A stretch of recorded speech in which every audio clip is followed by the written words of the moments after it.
Di Nabi Adam kubuhan mepat Sabor riwayat Hindi di nanggro Hindi Sabor riwayat Side nanggro Syam Menan kabaran rawi ulama rawi. Di Nabi Adam kubuhan mepat Sabor riwayat Hindi di nanggro Hindi Sabor riwayat Hide nanggro Syam Menan kabaran rawi ulama rawi. Ulun pujud donya le Tuhan Iblis ngan Adam pun gepuna awaina Iblis dudona Adam Tuma olunya nasiti Hawa awaina Iblis dudona Adam Tuma olunya nasiti Hawa dalam syurga tetap disinat Hawa ngan Adam suka-suka si bakaya timo di sinar karonya Tuhan nama pul di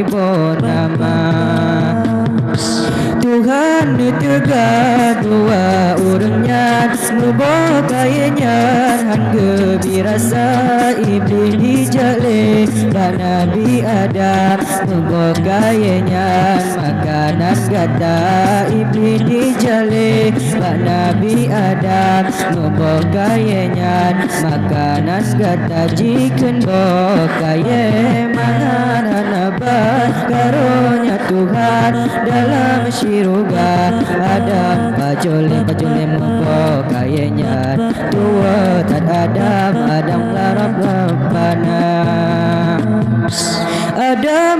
usel laju le Tuhan nyebut dan rijam kena udonya gesut pakaian badan telur Adam nyebut kena udonya gesut pakaian badan telur Adam nyebut kena udonya Allah Allah Allahu Rabbuna Allah Allah Allahu Rabbuna Allah Allah Allahu Rabbuna Allah Allah Allahu Hasbuna. Hasan ngan Husain cucu di Nabi anu basiti Fatimah Zura syahid di Husain cuma dalam perang syahid di Hasan inang berituba Hasan ngan Husain cucu di Nabi anu basiti Fatimah Zura syahid di Husain cuma dalam perang syahid di Hasan inang berituba Allah Allah Allahu Rabbuna Allah Allah Allahu Hasbuna Allah Allah Allahu Rabbuna